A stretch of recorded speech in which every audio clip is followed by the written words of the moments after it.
Oh, hi, everybody, and welcome to Circle of Fellows, episode number 70. I like these round numbers. They tend to represent a milestone in our delivery of this content. Circle of Fellows is a monthly live stream that is then turned into a YouTube video and a podcast featuring various configurations of IABC Fellows. And today we have a truly global panel. We have Adrian from Australia, where it's 9 a.m. tomorrow morning. Tell me how the stocks are doing, Adrian, so I can invest in the ones that do well. Ritzi's in the Philippines, where it is 7 a.m. tomorrow morning. Jim and John are on the East Coast, where it's 7 p.m., and Jennifer and I are on the West Coast, where it is 4 p.m. So we are in different time zones, but we are all together through the magic of live streaming to talk about personal and professional success. And we will get into that in just a moment. Two quick things first. One, I'll introduce myself. I am Shel Holtz, Director of Internal Communications at WebCore, which is a commercial builder in California, headquartered in San Francisco. And I'm coming to you from Concord, California, in the East Bay. I will be moderating this panel. And the second thing is, before we get started, I wanted to let you know, if you didn't already, that the IABC World Conference gets underway on June 28th. They both start with J's, you know. June 28th. So the program is jam-packed. I think they've been very smart in putting together a program that features 30-minute sessions so that you can remain engaged while you're on Zoom, because it is a completely virtual conference, as it was last year. Also with start times that are staggered. There's a day where the conference begins where I am at something like 3 a.m., again, to accommodate our global membership. So if you have not checked out the program, head over to iabc.com and be sure to do that.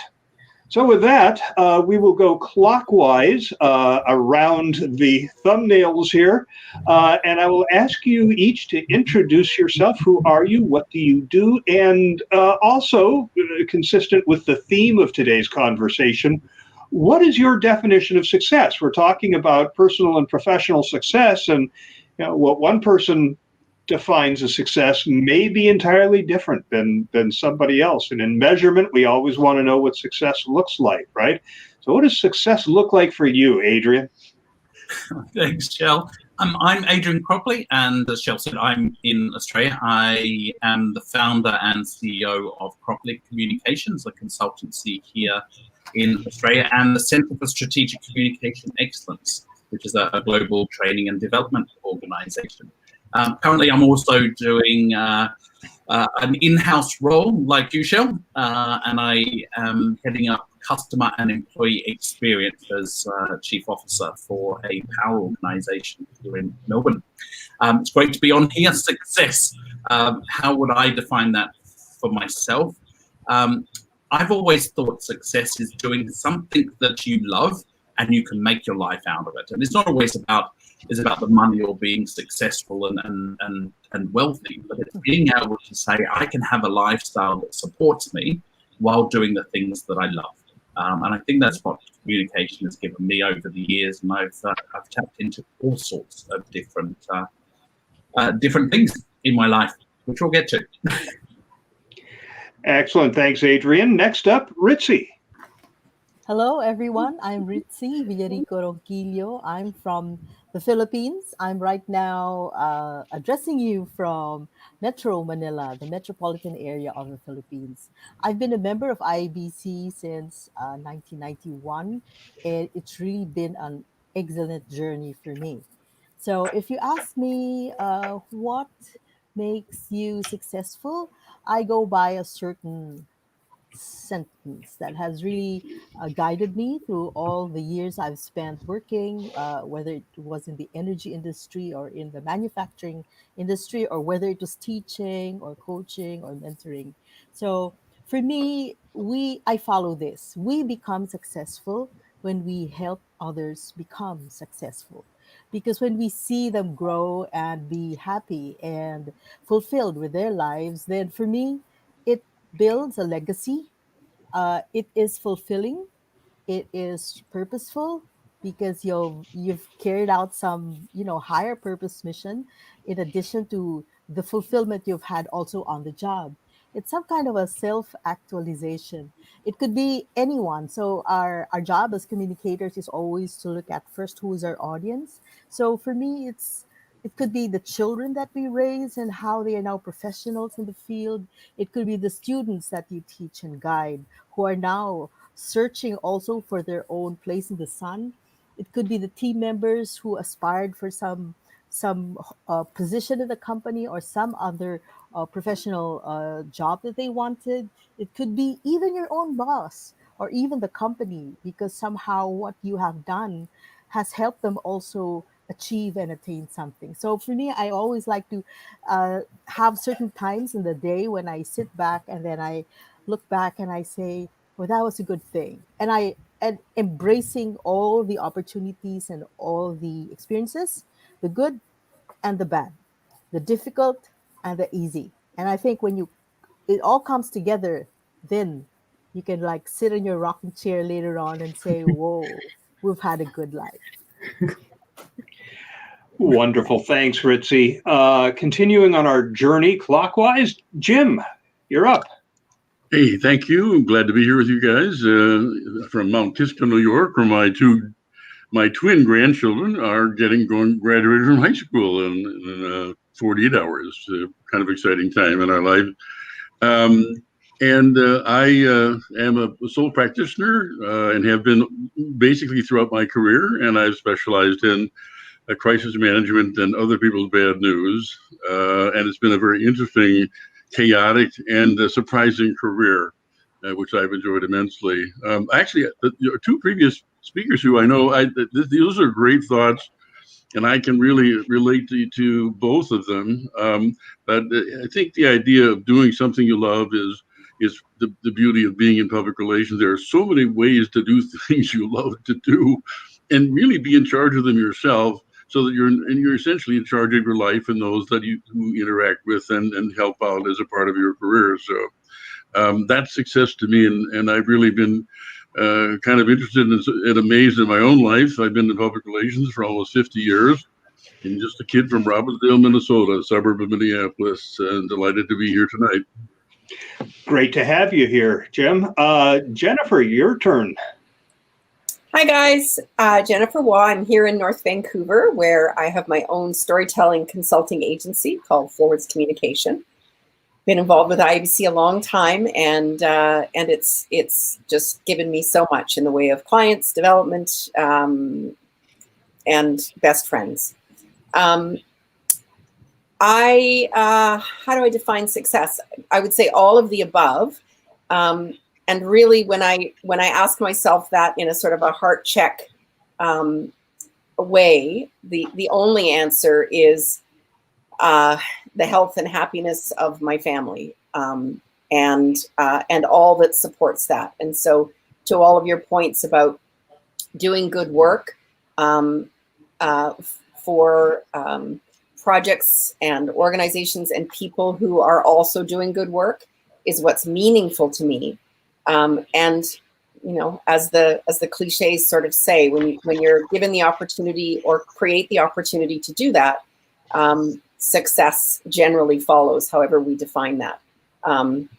Absolutely, that is partly financial in terms of supporting a family and supporting a lifestyle, and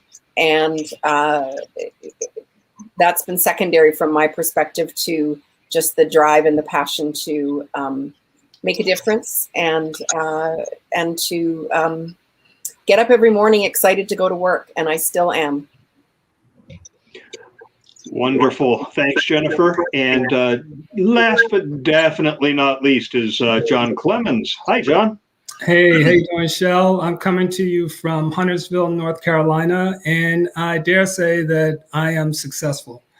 because going to what the first two speakers mentioned in particular, Adrian mentioned that you love what you do, and I really love what I do. I am an independent consultant, communications consultant, and a professor for 2 universities in the United States, and I love what I do right now. I am in the sweet spot, and to Ritzi's point about fulfillment, I think that's really as close to the definition as I can get.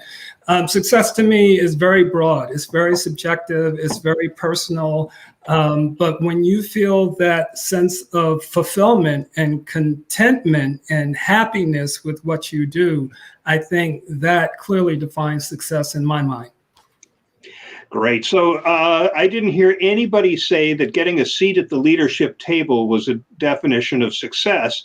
We hear about that all the time. And Jim, I know you have pretty concrete thoughts about the need to have a seat at the table.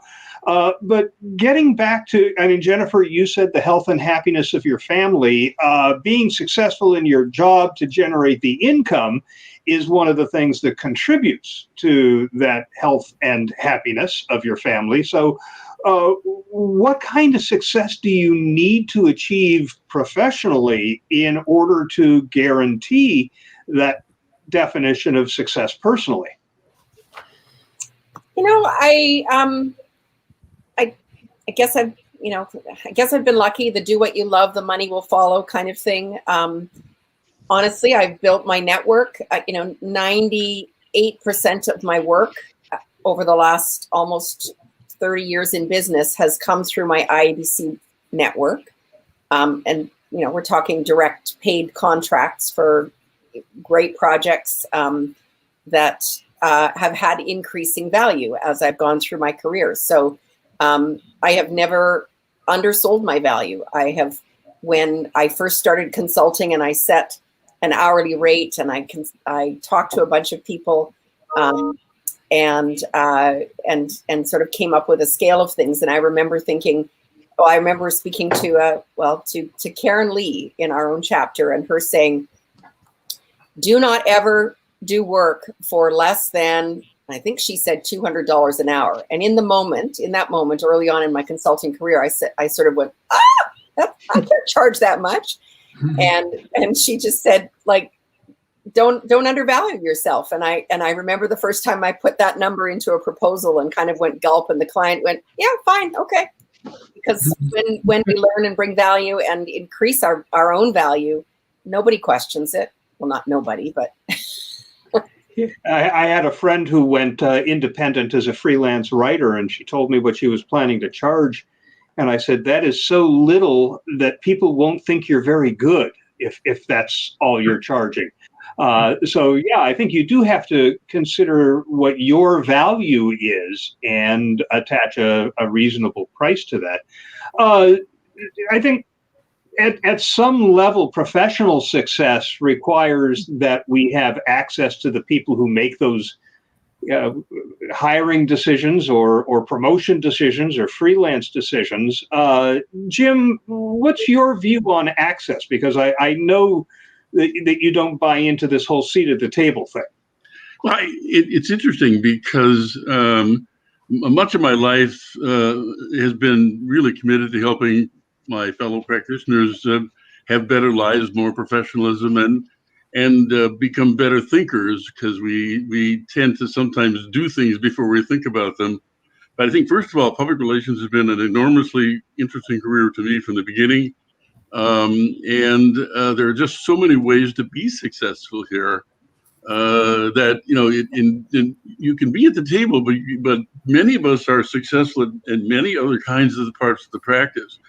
But when it comes to the table itself, I have to tell you, I believe the table idea is a myth. In fact, I talk about this a lot, and the people I work for, clients, also know about it, and they'll ask me, they say, Jim, where's this table that everybody keeps asking me about? Is it anywhere near my office? And Jim, if it's near my office, do I have to go there? And Jim, if I have to go there, who's going to be there? The same whiny staff people and consultants I work with every day. The truth is, and I believe this, I wrote a book about this in 2008 called Why Should the Boss Listen to You? And the subject of that book is the fact that you are the table. And that's been sort of my main idea my entire career. I started at a very high level coming out of government.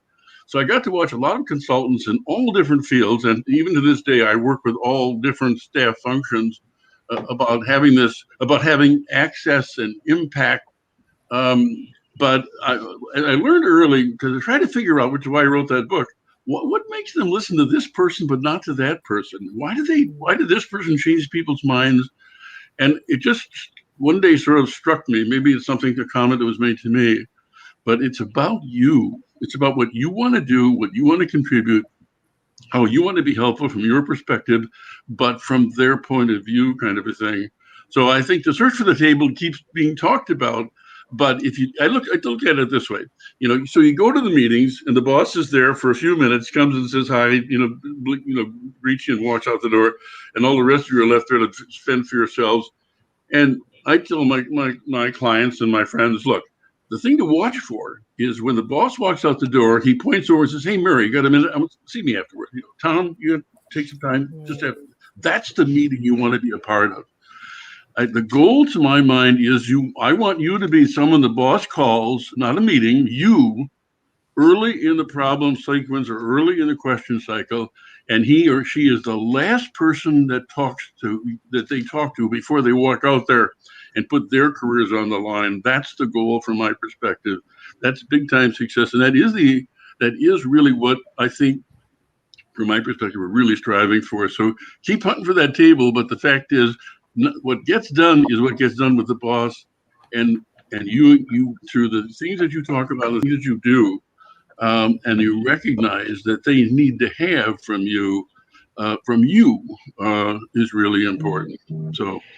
Yeah. I'm going to give everybody else an opportunity to weigh in on the question. But before that, I just want to let everyone who is watching live know that we will answer your questions and share your comments and observations. You're watching on YouTube Live, so just go ahead and use that comment feature, and I'll pose your question or share your comment with the panel.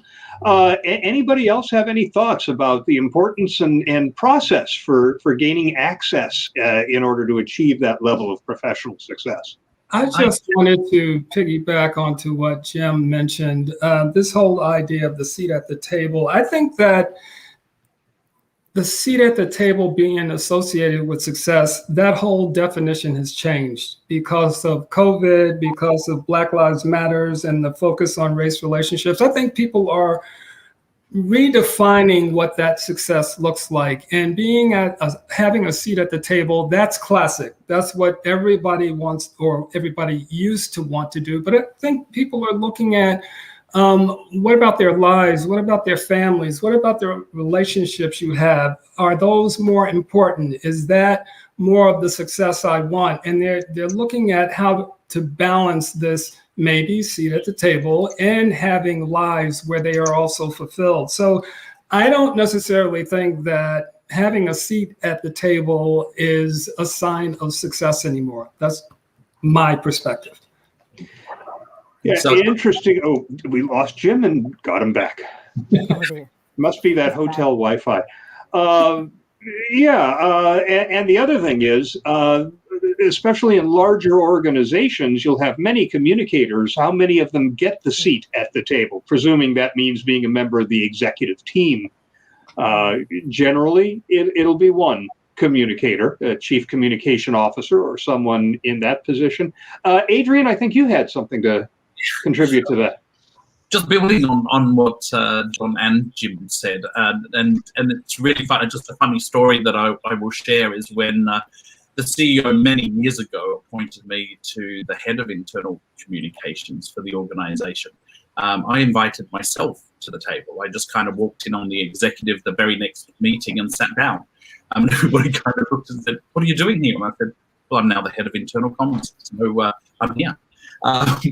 But I don't think that's the way to get the seat at the table. And I'm absolutely with Jim. It's actually being the person people want to come and talk to. And that's what I've found, that if you're you're good at your craft, you're good at delivering value and outcomes within the organization, people seek you out. They want to come and talk to you. They want to get your advice. They want you to be part of the projects that are being delivered. And as John said, the landscape has changed dramatically now. And I think what people are now attracted to is somebody that can give them the value, the listening ear, and build great relationships. So a lot of the clients that come to me now are ones that are just wanting to have better outcomes for their people within the organization. It's not just about communication. It's really about getting how do we have great conversations within the organization? How do we develop people? How do we get relationship skills into our management team? So there's all of those things now are really about value comes from the stuff that you can provide to the organization. And what you can provide is you've had a fulfilling career. Great. Shel, if I may, I just wanted to underscore something both John and Adrian said too, in terms of the COVID times opportunity to be at a different table. I mean, I've been saying from the beginning that this really is the time for communication professionals to shine, and I believe it more than ever, whatever we are, 16 months in, because we've seen like there's been a leveling of the playing field. You aren't actually coming to a physical table, and so when you're jumping on your 5th or 6th meeting of the day, and there's an opportunity to speak up and bring value, then you're sought for more of that value. And I think it's been a silver lining of these COVID times that we're able to show up differently. The kitchen table, the picnic table out the back, wherever we are, we're doing good work. I define things differently in the sense that PR people, our profession tends to sort of have the same variety of solutions for problems across the board. And what I have really learned is from observing people who are really good at these things is that they do one thing that I find very interesting and that we should think about, and that is that recognize that all problems, issues, questions, circumstances are management issues, questions, and circumstances before they're any other kind, including communications. And they begin speaking automatically in the beginning from the perspective of being helpful to the person they're advising.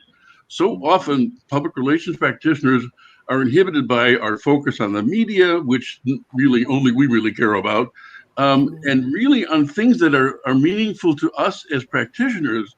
And it's you have to really think about this. You have to start where the boss is, or we'll never wind up in the same place together, and we probably won't wind up at what we're talking about at the table. To me, that's really the fundamental thing we have to get in our mind. Think differently. Think from their perspective. And I know we talk about learning the business and all this sort of stuff, but I'm talking about learning the boss. If you want to be with leaders, you need to study leadership. It doesn't matter who the leader is, get started. Learn their patterns, learn how they think. These are big, big lessons which only you can teach to yourself, interestingly enough, from the perspective in which you're working. But this is a fundamental change in our thinking. What I see PR people do when they come into a room is they take out a pencil, pick up whatever they got in there, and they start editing. It's like, what? What are you doing? Editors they talk about certain people, forgive me, certain professions being a dime a dozen. Well, editing is a dime a dozen. Every one of us is an editor. Put your pen down and think first. And think from the perspective of the person you're working for or want to work for, and you'll get noticed right away. Trust me, you will. I've identified, I'm not going to take you the list, but the 8 specific things that I noticed that the people have in common who do this. But the most important one is number 1, which is people who want advice want candor. I define candor as truth with an attitude delivered right now. And we're not good at that. Public relations people, we talk in metaphors and similes and all kinds of other stuff.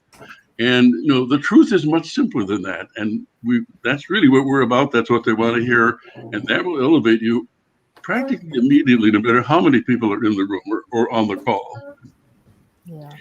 I like what I'm hearing. Actually, I know I'm supposed to be in the panel, but I am liking what everyone is saying. It's such nuggets and great depth of wisdom. I think also that coming from all the points that were raised, for me, two things come to mind: the competence and the trust. But I think, especially in times like now, the trust is something we really have to earn. I think as a communicator, you should be ready to be the spokesperson, to take the front and speak up after thinking well of the situation and composing what has to be said after assessing what is the situation. And you should also be ready to step back and support or be the wind beneath their wings. Going back to supporting the CEOs or the bosses. Indeed, we have to know them like the back of our hand. I do remember the thrill of being invited. I was a junior writer then. I didn't know why.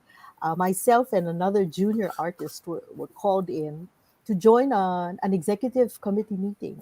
So we, just sat behind and listened to all the vice presidents talking there and all. And then this moment when because it was a logo that was being presented. At this moment when the CEO turns around, looks at you, you're the most junior person in the room, and he says, Ritzi, what do you think? And I go, you're asking me? It's like, that incredulous moment. Then it dawns on me, because you're there for a purpose. They recognize something in you. So it's your job to say what has to be said after assessing how it should be said. So how much should be said, and making sure that what you're saying is relevant to the situation. After many, many years, I found myself again uh, helping some CEOs, and it really is important that you get to know what makes them tick. What moments in the day must you even come to them with the problems? Or is he the type, and that's actually my type, that if there is a problem, I don't want to hear it from anyone else. I want to hear it from the person who committed the problem. Tell it to me now. It may get my goat, but at least together we can do something. So that trust that has to be built, like when you leave, I would tell my team, my door is always open. So we had an agreement. We had that if someone comes in, even if I'm in the middle of writing something or figuring things out, if that door opens, somebody comes in with this look on his face and closes the door, that's the signal. He's in trouble. He needs help. And that's when the trust is built. And you go away from your table, your executive table, you sit down at a round table, and then you begin to talk. It could be anyone. It could even be a service personnel who doesn't know whom to run to. It could be the CEO himself who's so exasperated because he can't seem to find the reason for certain things. Or it could be anyone in your team who's going through a rough time. So I think it's the competence. They know they can depend on us, but it's also the trust that whatever they tell us can be said in confidence, and especially for team members, that whatever vulnerabilities they show us during those down moments will never be taken against them when we have to make, say, when, for example, they're being up for promotion. That vulnerability will not be used against them. They have to know they can trust you regardless of what rank they are in the company. And then either you're ready to be spokesperson, you're ready to be wind beneath their wings, step back and support. But they must know you are there for them. Yeah, I was just going to mention, I couldn't agree more. I think that I actually teach what I call a 3-minute drill for giving advice. That's the big issue we have with public relations people is we tend to think of ourselves as problem solvers. And most of us don't know enough about the business or the business world to be a problem solver. 75% of us cannot add, subtract, multiply, or divide reliably, but all of our clients can. So I teach a method of giving advice at the heart of which is essentially offering options and therefore thereby transferring the decision making back to the manager or leader. That's what they do. They want to make the decisions. But we tend to come across sometimes like we have the answer for their problem. So I teach a 3-part problem. It's very simple. Every time I offer advice to people, I offer them 3 options. The first option is doing nothing because they always think of that. I like to mention it first because it maybe prevents you from doing nothing. The second one is doing something. I call it the 100% solution. And the third one is the doing something more. If you train yourself to begin speaking this way, you'll always be talking on their terms from their perspective and allowing them to make the decision instead of coming across as though we're kind of the miracle workers on the clock kind of a thing. It's a very practical trip. If you do this, it'll change your life. And I have to say, and I'll build up on that one, Jim, that's something that we teach all communication professionals in our programs, because that 3-minute drill works so effectively.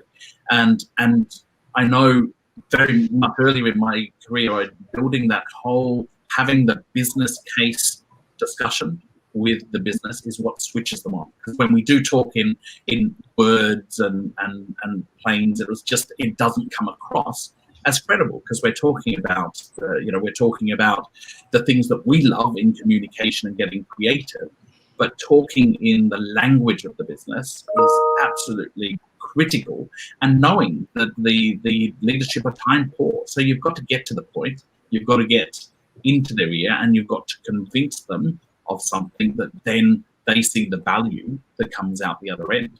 And it just propels your career when you use your craft, but you use business and business acumen to really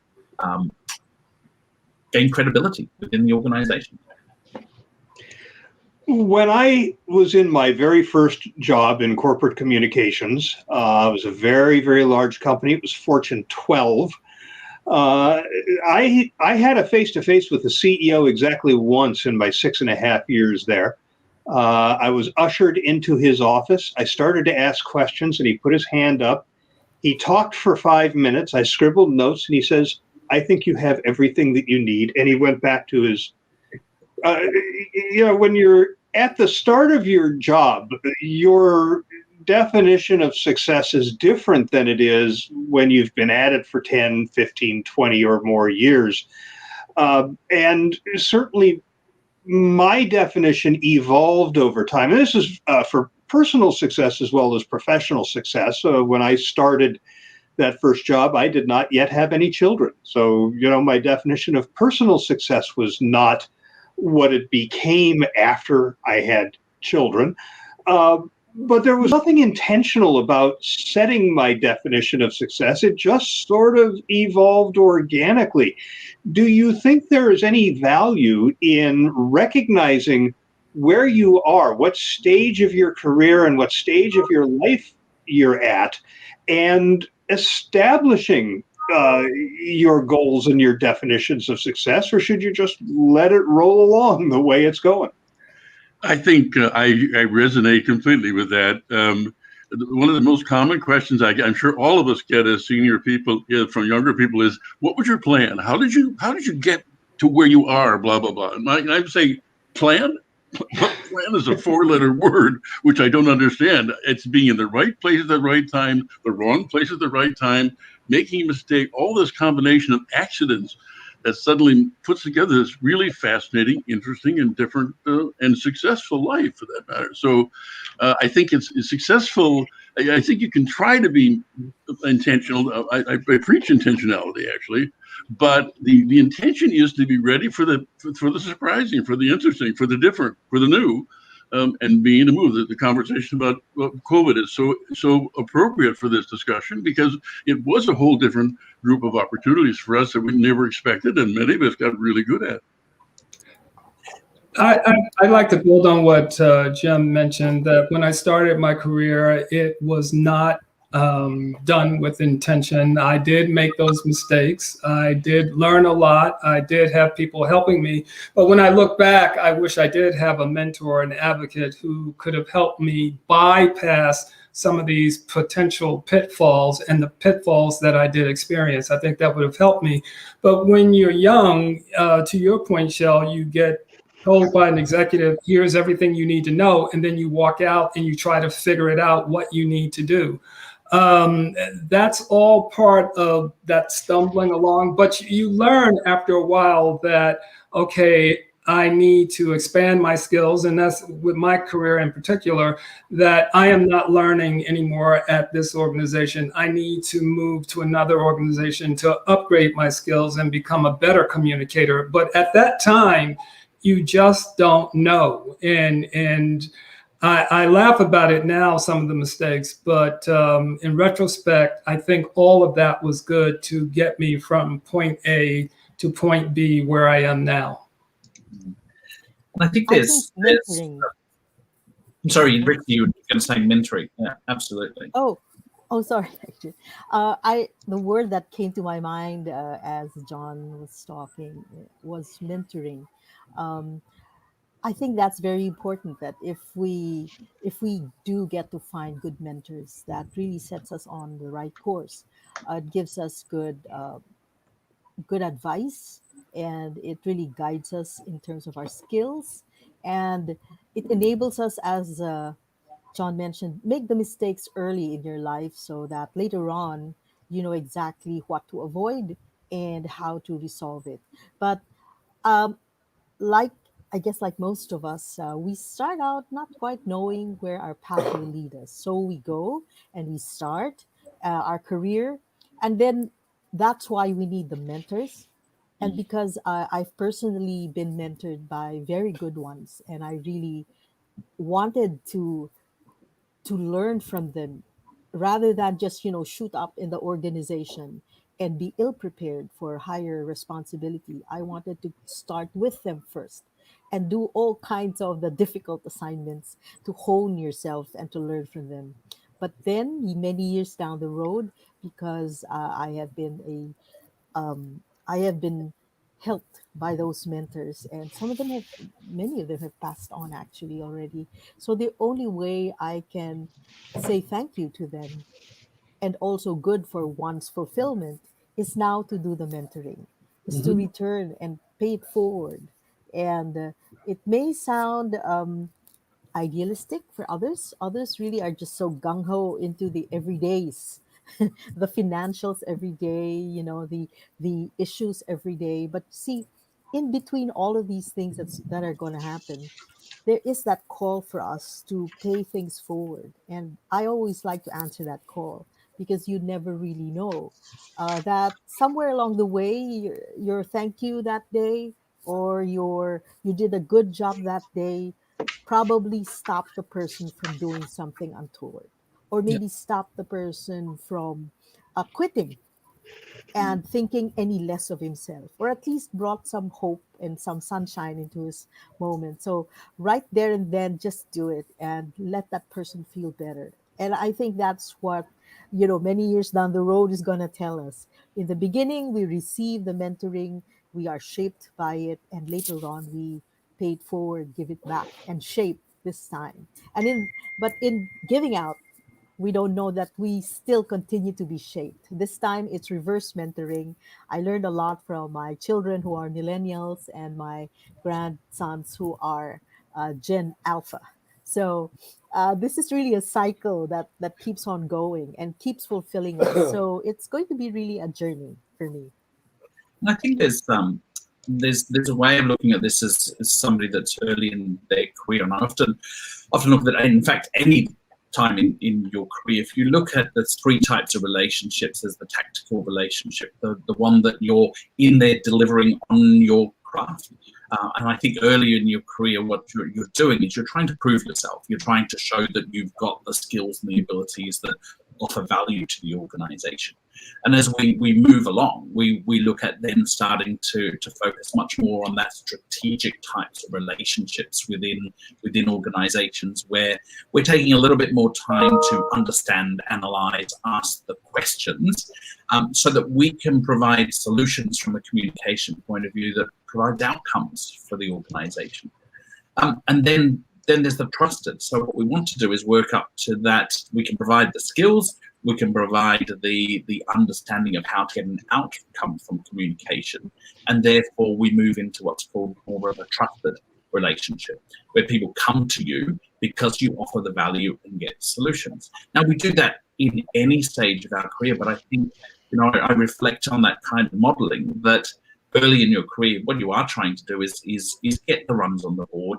We seem to be doing great in your craft, so that people come back for more of that, but then you take them on a journey to where you'll offer much more of that value. So I think it's really good to be able to step through and take people on that journey to then become, going back to what we were talking about before, as being that trusted advisor, that value adder in the organization. I actually developed because one of the common questions I get is, so, okay, you talk about being a trusted strategic advisor. How do I know if I am one or I'm getting there? The first comment is you want to be one. So what are the things that you observe about yourself or others observe? Just a handful. One is, do people quote you when you're in the room, when you're not there? And do they quote you when you're in the room? Or do they tell your stories and attribute them to you, or do they tell your stories and attribute them to themselves? There's just a handful of things that really matter. And you think about it, do others seek your opinions for a couple of reasons? One, because they want to hear from you, the idea of mentoring was just mentioned, but also because you have influence and they don't. So they talk to you about using you to have influence with the people they want to change, so to speak. But I think one of the big tests is essentially, do they hold up meetings until you get there? There are some of these things you do, but I put them all in one category, and that's being memorable. This is an intentional behavior. And too often we just talk public relations stuff all the time, which is not memorable. And besides, one of the questions I ask my colleagues always is, do any of you ever work for a boss who thinks they're a bad communicator? I mean, in a group of 1,000 people, maybe one hand will go up, but there's always one. The people we work for, unlike other consulting practices, they're not listening to us. They're actually having a mental debate in their mind. Is this person as smart as she thinks she is? I'm just plain smarter than these people. Why do I tell them to talk? That's what they're saying to themselves, while you're running out the plan that's going to change their lives.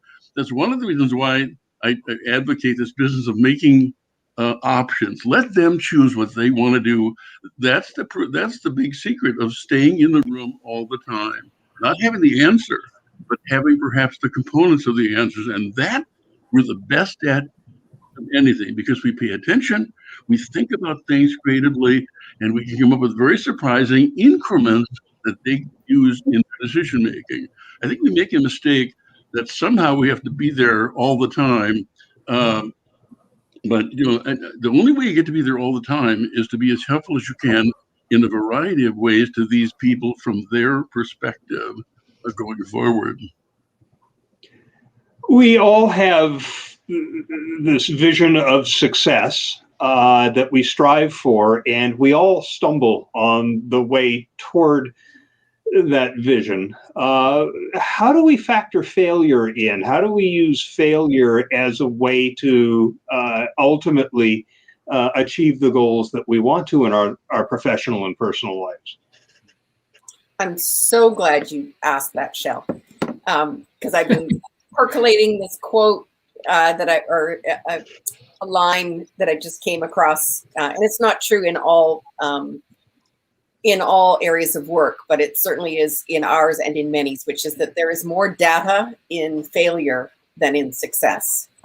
It teaches us more than, in some ways, more than success does, and it's an interesting debate to throw out to a group of people.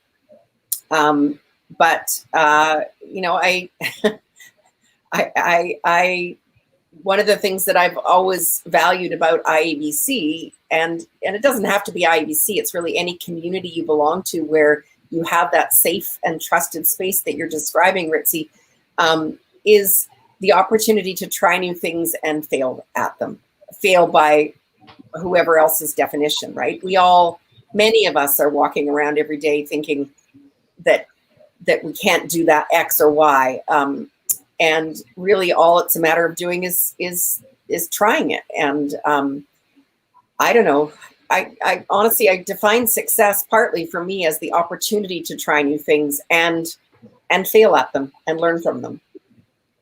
And Jennifer, to your point, I think failure does help you define what success is for you personally and professionally. But I do know from experience that failure is not something really valued in a corporate organization. We talk about mistakes and failure, but you don't really get a lot of chances or second chances when there is failure in a corporate situation and it's very public. So I understand it from a personal perspective, but using a corporate lens, I'm very cognizant of the fact that most organizations do not necessarily tolerate or have the openness for you to try and fail. Agreed, John. Which is partly why I think these communities are so important for us to have a space to do that, so that we feel more confident showing up where we show up in our workplaces. Mm-hmm. Exactly. You talk about the community, Jennifer. What about the network? How important is it as we pursue our visions of success that we have a network that we can rely on? Well, from my perspective, it's my lifeline. It's frankly all of you and many, many others. Just today, I'm also doing some in-house work, and just today I just had a situation I wasn't sure how to handle, and I reached out to someone who started side by side with me at a volunteer table and who has become a client and good friend and mentor. And she was able to just walk me through a situation, and that's the network that is, my goodness, like worth its weight in gold. And it's interesting we talk about failure, and I often look at it as a learning, and I think I've learned an awful lot in my life because of the failures that we've had, and as much as that does define you. It's one of those things where you take that learning and then able to apply it. I think one of my biggest failures was starting a third business when I was coming in as chair of IABC. You talk about bad timing because you're stretched across the board, but the biggest learning, I went into retail. I'd never done retail before, but I thought, this is kind of cool. Let's get in and give that one a try. So I started a retail business in one of Australia's busiest tourist towns. It was a long story short, it was a beachwear product. Great for outdoors, great on the sunshine of the Gold Coast in Australia. But started business, did everything that you thought you were doing right in terms of business planning, the market, all of those types of things. And then came 3 natural disasters, killing tourists and a virus. And this is going back some years ago. And it absolutely killed the business. But it was about taking yourself back and going, what did I learn from doing that? Not getting miserable that you're a failure and you can't do it. It's what did I learn from that? So going back to John's point, in a lot of organizations don't tolerate the failure, but there's a lot of organizations that do have the culture that, and it might be fail once, learn from it and move on. I don't think you get away with repetitive failures, but there's certainly organizations that thrive are the ones that learn from the mistakes, from the failures. What did they do? How do we apply it? And how do we change and adapt? And I think there's different types of organizations that either embrace that as a culture or they don't. And I think it's important that we do. In our culture, there's only one class of people who get paid for failure, and those are CEOs. They're paid to come, they're paid to stay, they're paid to leave, they're paid to shut up, they're paid for everything. So, and business has a whole kind of a culture of talking about failure, but they really, John's words resonate because most organizations don't succeed from failure. But if you think about the great discoveries in this world, penicillin, radiation, to some great degree, COVID, are the result of fortuitous accidents in one framework or another. And it goes back to the notion of being ready to really capitalize on those mistakes. But I think also to learn how to teach others about those mistakes, as Adrian was just doing. This is a very important factor in our own personal credibility, to be able to talk about things that worked out differently than we planned, so to speak. But I think discussing failure is a very intentional activity, and people will remember you for doing it. Great point. Great point. Go ahead, Jennifer. Sorry, I was just going to talk about for a moment about, we were talking about the network and about failure. I think, one of the things that we probably all need to get honest with ourselves about is failure in our relationships, our professional connections,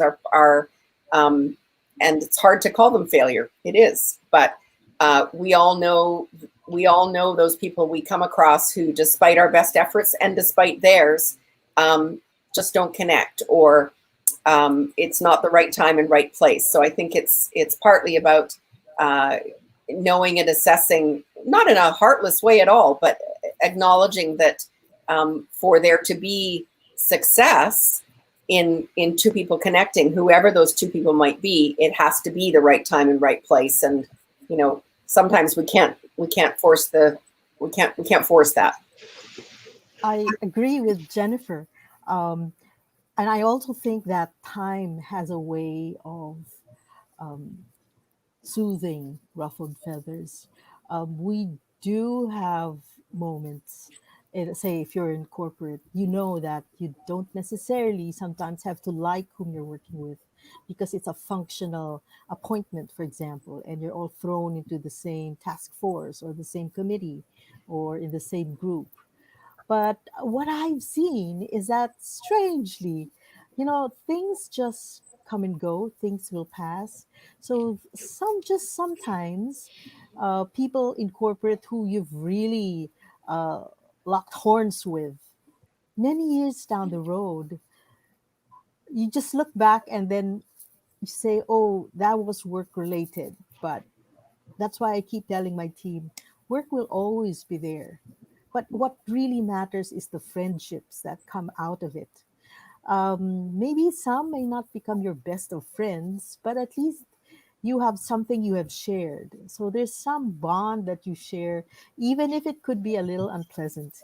Back to network and failure.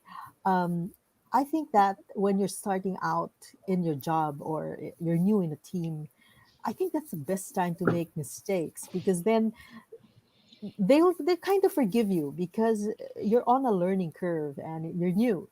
But if you keep doing the same mistakes, then that's something else, especially if you are already high up in the organization and you don't learn the lesson of your early failure, then you make a decision that has big financial impact.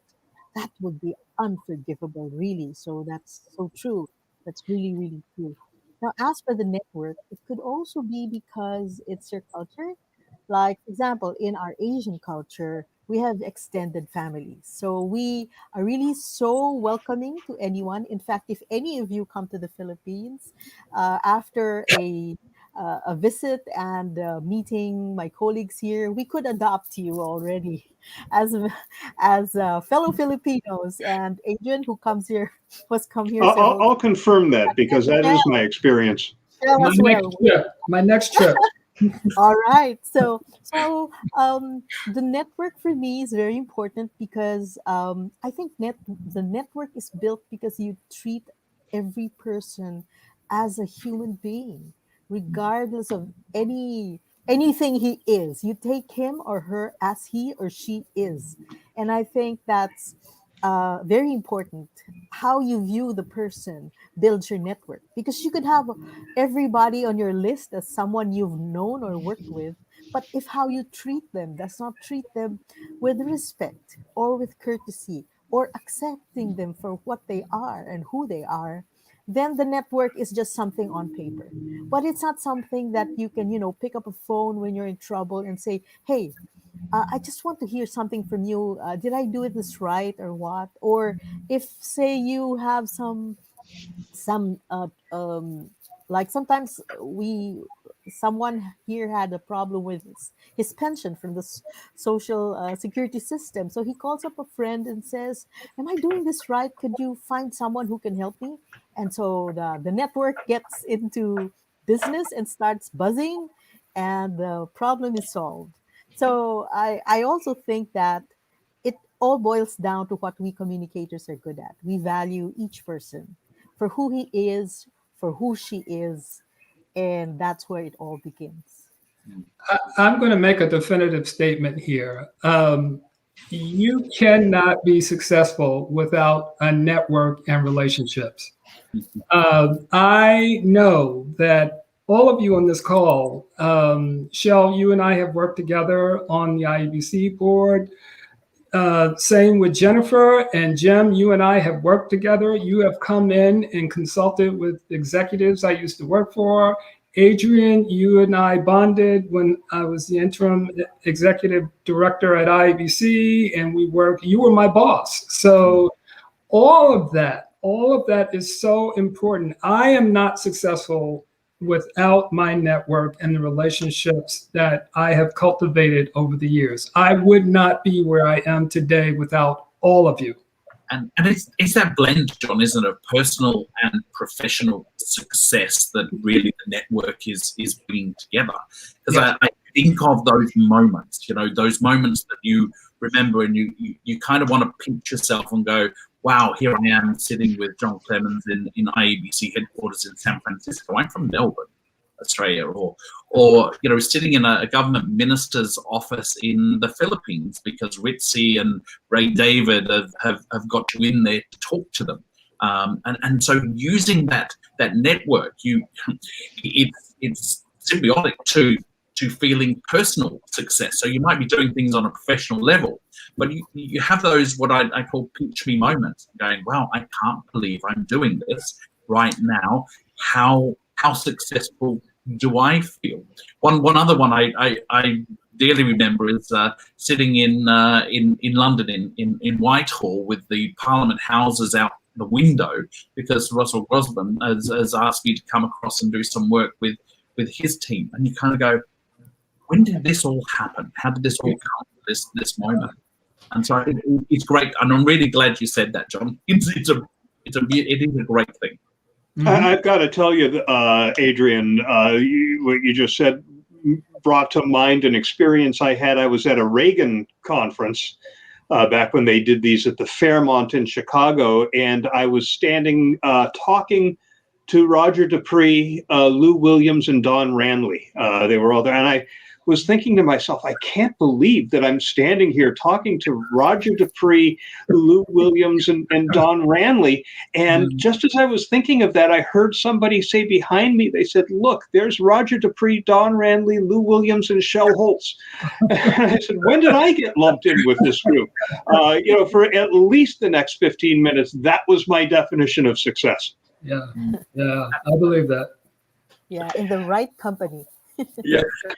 Well, we've got 2.5 minutes left, so let me throw a complex question at you for the last 2 minutes. I think achieving success is a different animal for men than it is for women. I have never heard a man say, I wonder if I can have it all. both the family and that success, the personal success and the work success. Women are faced with that all of the time.